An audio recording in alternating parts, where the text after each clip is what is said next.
Nnamdi Kanu received Freedom Fighter Award ahead court verdict on November 20th.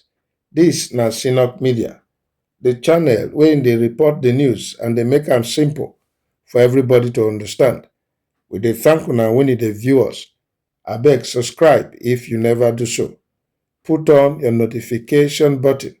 It will remind you once we drop update. Like, comment, and share the video.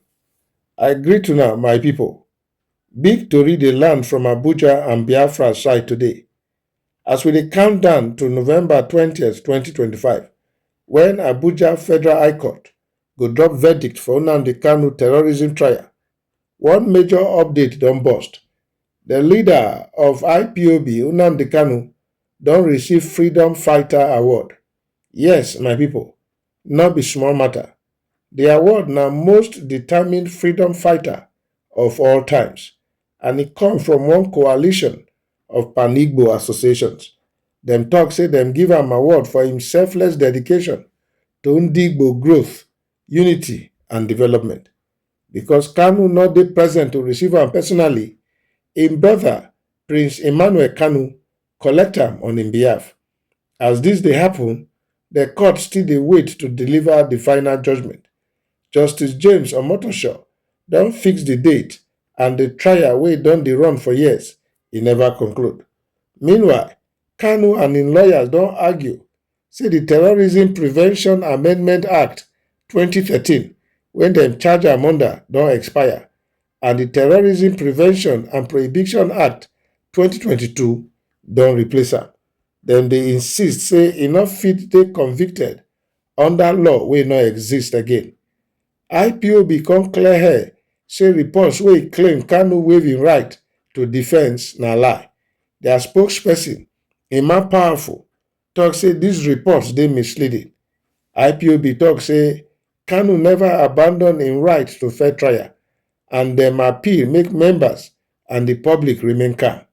Dem also quote Section 36(12) of 1999 Constitution, wey tok say person no fit be convicted unless law exists and penalty dey written.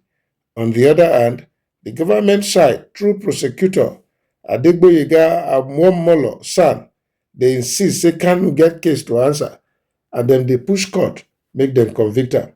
So my people, as November 20 dey near, two sides dey hold ground. One side dey hail am as freedom fighter, and another side dey push law make court decide if e guilty or not. No forget, my people, everybody deserve fair hearing, and make we dey hope say justice go prevail according to law. As we dey wait for November 20 verdict, the courtroom saga still dey full drama. E no be everyday person fit stand the kind scrutiny wey dey happen for Abuja Federal High Court. Some observers talk say even as Kanu dey argue say law don expire, the prosecution dey insist say im get case to answer, and dis one show say the matter dey very complex.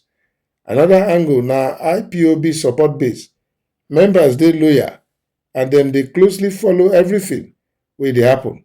Dem dey appeal to public make dem stay calm and not act anyhow. IPOB tok say the matter must dey resolved legally according to constitutional provisions. Dis award wey Kanu receive don spark reactions among Ndigbo and Nigerians generally. Some dey hail am as symbol of resistance and dedication, while others dey question the timing since trial still dey ongoing.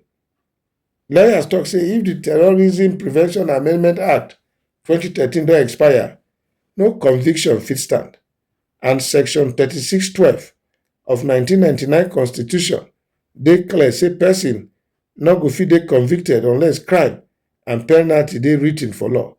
Dis part of the case fit affect future trials and how terrorism charges dey handled in Nigeria. Another angle na the psychological effect on Kanu and IPOB supporters. With award and media attention, e show say public sentiment still dey strong, and dis fit influence how people dey perceive government handling of sensitive cases. Some observers dey point say human rights and fair trial standards dey under spotlight. Even diplomatic circles dey watch how Nigeria go handle high-profile political and security cases. If court rule against Kanu, IPOB and supporters fit react strongly. But if court rule in his favor, it go become landmark case for Nigerian law. For now, all we fit do na dey watch, pray, and stay informed as this trial dey unfold. For many parts of Igbo land, people dey celebrate the award. They see am as recognition of Kanu courage and dedication.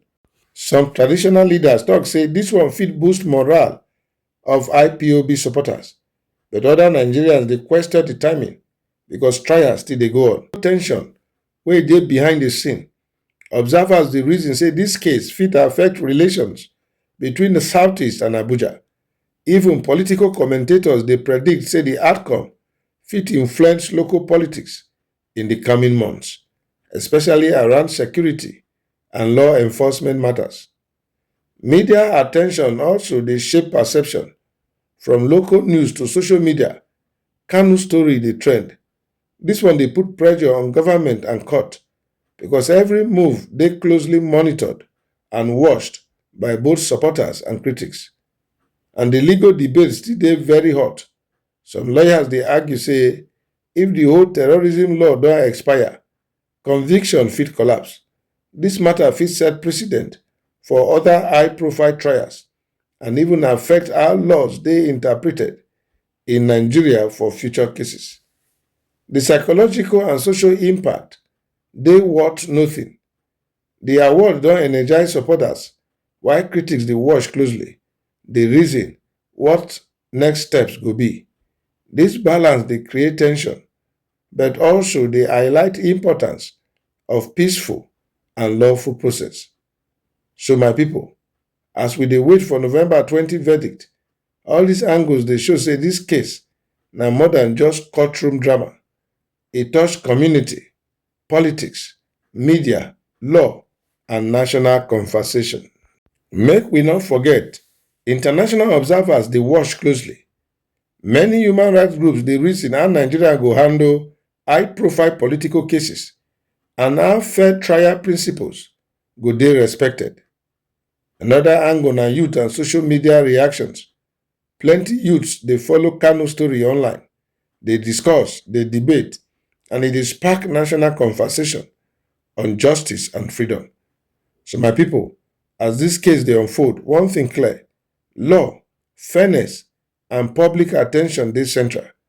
Whether you support or criticize, we must stay calm and watch as justice dey take its course. And remember, November 20 go tell the story, but truth and law must always guide Nigeria.